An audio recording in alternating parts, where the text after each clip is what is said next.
Guys तो मैं आप लोग के सामने लेके आ गया हूँ चार्लॉट का एपिसोड नंबर 4 जिसे मैं हिंदी में एक्सप्लेन करने वाला हूँ। तो जो लोग भी मेरे चैनल पर नए हैं तो प्लीज मेरे चैनल को सब्सक्राइब करें और बेल आइकन को प्रेस करें। मेरा इंस्टाग्राम पेज है तो उसे भी जाके फॉलो कर लीजिए, लिंक इन डिस्क्रिप्शन, साथ साथ फेसबुक और डिस्कॉर्ड पर भी। तो अब रिकैप कर लेते हैं पिछले एपिसोड का, जहाँ पर हमें ये पता चला था चार्लॉट में इमरान वहाँ पर आकर वो सारी जगहों पर डॉट्स मार देता है जहाँ पर ईशा मोरी के होने के चांसेस हैं। यहाँ पास से वो लोग ईशा मोरी से मिलने जाते हैं तो उन्हें एक बंदे को हॉस्पिटलाइज करना पड़ता है क्योंकि वो उसके पीछे लगा हुआ था। और हमें ये भी पता चलता है कि टीवी टोया उसके लगभग पीछे ही पड़ी हुई है। यहाँ पे दूसरी तरफ हमें ये पता चलता है कि अब ईशा मोरी के पास ये तीनों पहुंच चुके हैं। पता चलता है कि ईशा मोरी के अंदर उसकी बहन की सोल बार बार आ जाती है निमिषा की, जो कि 6 महीने पहले ही डाइड हो चुकी है। जिसके बाद वो लोग टीवी टोया के मालिक को डराते हैं और वहां से भगा देते हैं, जहां पे ईशा मोरी को अब उन्हीं की क्लास में एंटर करना होगा, यानी कि उसमें एकेडमी पे, और वहीं जाके उन्हीं के साथ बैठकर पढ़ाई करनी होगी आगे की।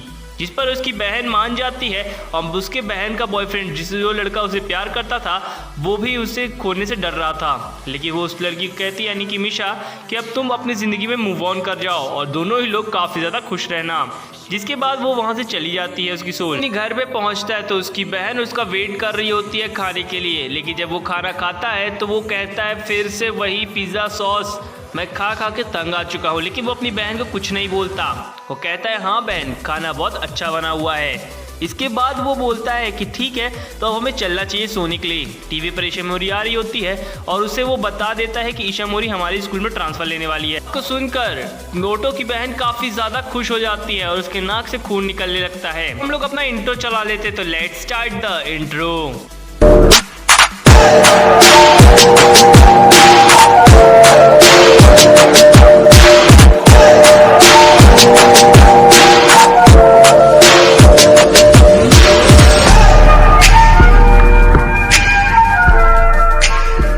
एपिसोड 4 की स्टार्टिंग में हमें दिखाया जाता है ओतो को, जो कि स्टार का फोन लिया होता है, अदकटा स्टार। खैर यहाँ पास से उसकी बहन उसके लिए खाना प्रिपेयर करती है, लेकिन जब वो खाना खाता है तो वो कहता है खाना बहुत अच्छा है। हालांकि उसकी शक्ल से ही देख के पता चल रहा है। यहाँ पास से वो सॉस की तरफ देखता है और कहता है काश मैं इस सॉस को फेंक पाता, लेकिन मेरी बहन दूसरी बार जाके भी सॉस ला लेती है। क्लासरूम में दिखाया जाता है कि सब लोग बात कर रहे होते हैं कि ईशा मोरी उनके ही स्कूल में ट्रांसफर ले चुकी है और सभी लोग काफी ज्यादा खुश होते हैं कि ईशा मोरी की एंट्री वहां पर हो जाती है। यहाँ पे इंट्रोड्यूस कराया जाता है ईशा मोरी को, जिसे देखते ही बच्चे काफी ज्यादा शोर मचाने लगते हैं। टीचर्स उन्हें शांत कराते हैं और बताते हैं कि ओतो मोरी के बगल में जाकर बैठ जाओ ईशा मोरी। यहाँ पास से वो जाके बैठ जाती है। रिसेस के टाइम पे सभी बच्चे ईशा मोरी को घेर लेते हैं और वो ईशा मोरी अपने ही एक किसी एपिसोड का गाना गाकर उन्हें सुनाती है और आपस में ही कुछ बच्चों की दोस्ती करा देती है। शायद कुछ मैजिकल वर्ड्स हैं। यहाँ पास हमें दिखाया जाता है ओतो को, जो कि तजाओ उससे कुछ बातें बता रहा होता है ईशा मोरी के उस स्पेल के बारे में। यहाँ पास से वहाँ पर हेड काउंसल यानी कि ओतो मोरी आकर कहती है कि काउंसल रूम में मिलो, और वो साथ ही साथ ईशा मोरी को भी लेकर जाती है, क्योंकि यही 4 मेन कैरेक्टर होंगे इस पूरे के पूरे चार्लॉट एनाइम में। यहाँ पास से हमें दिखाया जाता है कि वहाँ पास से वो बात कर रहे होते हैं और बता रहे होते हैं ईशा मोरी की कि ये रूम है क्या। कभी तब वहाँ पर कुराबान हो जाता है और वो एक जगह को पॉइंट आउट करता है कि इस जगह पर वो बंदा रहता है और इसकी पावर है टेलीकिनेसिस। तो मोरी ये सब कुछ देख ही रही होती है कि ओतो मोरी जब उस जगह को देखती है तो कहती है कि इस जगह को मैं पॉइंट आउट कर चुकी हूँ। मैंने इसके काफी सारे न्यूज़पेपर और बाकी आर्टिकल्स को भी पढ़ा था, जहाँ पे वो उन तीनों को भी वो आर्टिकल पढ़ने के लिए देती है। यहाँ पे हमें एक बच्चे को दिखाया जाता है जो कि बेसबॉल प्लेयर है या फिर जो भी प्लेयर हो।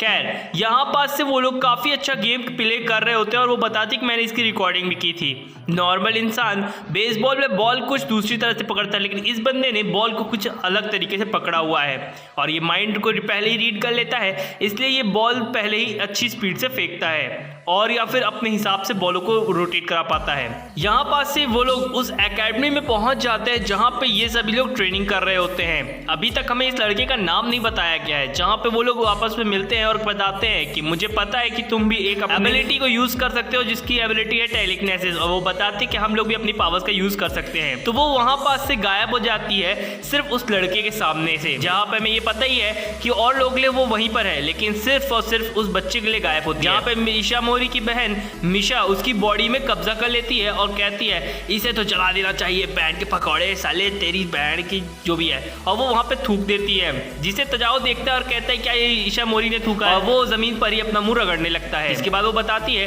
कि कुछ साइंटिस्ट हैं जो कि इस जगह पर तुम्हारे पर एक्सपेरिमेंट कर सकते हैं अगर उन्हें पता चल गया तो। जिसके बाद वो कहती है कि हम एक मैच करते हैं, अगर तुम हारे तो तुम अपनी पावर्स का यूज़ कभी नहीं करोगे। जहाँ पे वो कहता है कि ठीक है, लेकिन अगर मैं जीता तो मैं अपनी पावर्स का भी यूज़ करूँगा। जहाँ पे वो सभी लोग मान जाते हैं और उस जगह से निकल जाते हैं। यहाँ पे उस लड़के का दोस्त आता है, यानी आयरो का दोस्त आता है और कहता है आयरो क्या हुआ, वो लोग कौन थे। जहाँ पर से बताते हैं मुझे पता नहीं, लेकिन 3 बजे अब हमें अगले संडे को टूर्नामेंट करना होगा इन सभी स्कूल वालों के साथ, जिस पर सभी लोग एग्री कर जाते हैं और सभी लोग का ध्यान होता है ओतो की तरफ, क्योंकि ओतो की पावर सबसे ज़्यादा खास है इन सभी के लिए। तो जब आमने सामने ये सभी बच्चे एक दूसरे खड़े होते हैं और ये लोग आपस में ही प्लानिंग बना लेते हैं कि उन्हें कैसे खेलना है और गेम को कैसे जीतना है। देखते ही देखते गेम भी चालू हो चुका था और सभी के सभी लोग अच्छा ही खेल रहे थे लगभग। जहाँ पास से एक एक करके सभी लोग गेम अच्छा खेलते हैं और देखते ही देखते 8 मैचेस खत्म हो जाते हैं, यानी कि 8 इनिंग खत्म होने के पर भी दोनों टीम के स्कोर्स दोनों ही 0-0 पर होते हैं। लेकिन जब 9 वाले की बारी आती है तब कुछ बच्चे अच्छा प्रदर्शन दिखाना चालू करते हैं और वो लोग अब चीटिंग करना चालू करते हैं, यानी कि अपनी अपनी पावर्स का यूज करते हैं। मोरी वहां पर आकर सभी को समझाती है, खास तौर से ओतो को, जहां पे वो सामने वाले अपोनेंट पर अपने आप को हावी कर लेगा सिर्फ 5 सेकंड्स के लिए, और वो ऐसा ही करता भी है। जब वो हावी करता है तो उसकी रियल बॉडी गिर जाती है और कुछ ही समय में वो फिर से खड़ा हो जाता है, लेकिन सामने वाले को समझ में नहीं आता और देखते देखते 3 स्ट्राइक्स हो जाती हैं और वो कुछ भी नहीं कर पाता। अब बारी होती है ओतो की टीम की, जहां पर तजाओ को ओतो मोरी समझा रही होती है कि तुम्हें कैसे करना है। यहाँ पे वो बोलती है कि मैं तुम्हें सब कुछ रिकॉर्ड कर रही होंगी, बस तुम्हें बॉल को हिट करना है, सुपर फास्ट स्पीड यानी कि अपनी पावर्स का यूज करना है, और इसके ये आयरो के खिलाफ कर रहे होते हैं, जिस पर अब ये लोग रेडी होते हैं और देखते ही देखते 2 स्ट्राइक्स हो जाती हैं। जब तीसरे स्ट्राइक की बारी आती है और वो बॉल काफी ज्यादा तेज होती है, जहां पर हमारा वो तजाओ उस बॉल को जरा सा हिट करता है और इतनी स्पीड से निकलता है और उस पैड को टच करता है, जहां पे अब ओतो मोरी अपने सुपर कैमरा से दिखाती है उस अनाउंसर को, जहां पे वो देखता है और कहता है हाँ सेफ है। और ये चीज नोटिस करने के बाद उसे तजाओ को जल्दी से जल्दी हॉस्पिटल में एडमिट कराया जाता है, क्योंकि उसके मुंह से काफी ज्यादा खून निकल रहा होता है। ईशा मोरी की बारी आती है जब उसकी बॉडी पर उसकी बहन मिशा कब्जा कर लेती है और अब वो खेलना चालू करती है और यहाँ पास से उसका प्रदर्शन काफी ज्यादा अच्छा होता है। इसको ओतो नोटिस करता है कि मिशा काफी ज्यादा अच्छा खेलती है, लेकिन यहाँ पे ईशा मोरी अब अपनी बॉडी में वापस आ चुकी होती है और मिशा वहां से जा चुकी होती है। क्या नाम है यार, मतलब इतना ज्यादा कंफ्यूजन। यहाँ पास से वो बॉल को जरा सा हिट करते हैं और सेफली उस जगह पर पहुंच जाते हैं और अब बारी होती है ओतो की, और यहाँ पास से ओतो को ये करना होता है कि जरा से बॉल को टच करके और उसे भागना होता है। यहाँ पे वो 2 स्ट्राइक्स हो जाती हैं। जब तीसरे स्ट्राइक की बारी आती है तो कम से कम 4 से 5 बॉल फाउल चली जाती हैं। इस बात का फायदा अब ओतो की टीम को मिल जाता है। जब दूसरी बारी आती है तो बॉल और बैट दोनों के बीच में बस जरा सी दूरी बचती है और हमें पता चलता है कि ये बॉल भी फाउल है। इसी का फायदा मिशा उठा लेती है और उस जगह से पहुंच जाती है सेफ जोन पर। तो अब यहाँ पे टीम जीत जाती है और टोटल स्कोर होता है 1 और हमारे टीम का होता है 2, यानी कि ओतो मोरी की टीम का। यहाँ पास से हमें दिखाया जाता है कि वो लोग हार चुके हैं, जिस पर वो कहता है आयरो कि सच में मैं तुम लोगों से हार गया, जबकि तुम लोग एक प्रो प्लेयर भी नहीं हो, हमारे जैसे कभी खेला भी नहीं है तुम लोगों ने, फिर भी तुम लोगों ने हमें हरा दिया, काफ़ी ज़्यादा शर्मनाक है मेरे लिए। जिस पर वो कहता है कि हम अपनी शक्ल कभी नहीं दिखाएंगे और साथ ही साथ प्रो प्लेयर बनने के पर, यानी कि इंटरनेशनल प्लेयर बनने पर भी अब तुम अपनी पावर का कभी इस्तेमाल नहीं करोगे। ये कहते ही वो उस जगह से चला जाता है। तभी ओतो मोरी कहती है ओतो को कि जल्द से जल्द उसकी बॉडी पर कब्जा करो, मैं चाहती हूँ कि तुम करो ऐसा, और वो ऐसा ही करता है और वो उसकी बॉडी पर ट्रांसफर हो जाता है 5 सेकंड के लिए। लेकिन उसकी बॉडी को संभाल रही होती है ओतो मोरी, लेकिन जब वो अपनी कॉन्शियसनेस में आता है तो सामने दिखाया जाता है कि उसके सर में काफ़ी ज़्यादा दर्द है, यानी कि आयरो के। खैर यहाँ पास से ओतो मोरी अपने घर पे पहुँचता प्रे करता है कि प्लीज़ भगवान आज पिज़्ज़ा सॉस तो ना हो। यहाँ पास से वो देखता है और कहता है कि ये क्या है, तो वो बताती है कि ये खाना है। वो कहता है ये खाना तो वाइट होना चाहिए, तो बोले हाँ यही तो इस खाने की स्पेशलिटी है कि ये रेड है। यहाँ पे ईशा मोरी अपनी क्लास की फर्स्ट डे को अनाउंस कर रही होती है और इस चीज़ को हमारी छोटी देख लेती है और ये चीज़ को नोटिस करने के बाद उसके मुंह से काफ़ी ज़्यादा खून निकलता है और ये एपिसोड भी बेचारा यहीं दम तोड़ देता है। अगर आप लोग को मेरी एक्सप्लेनेशन अच्छी लगी हो तो प्लीज़ मेरे चैनल को सब्सक्राइब कर देना, बेल आइकन को भी प्रेस कर देना। मेरा इंस्टाग्राम पेज है तो उसे भी जाके फॉलो कर लेना। थैंक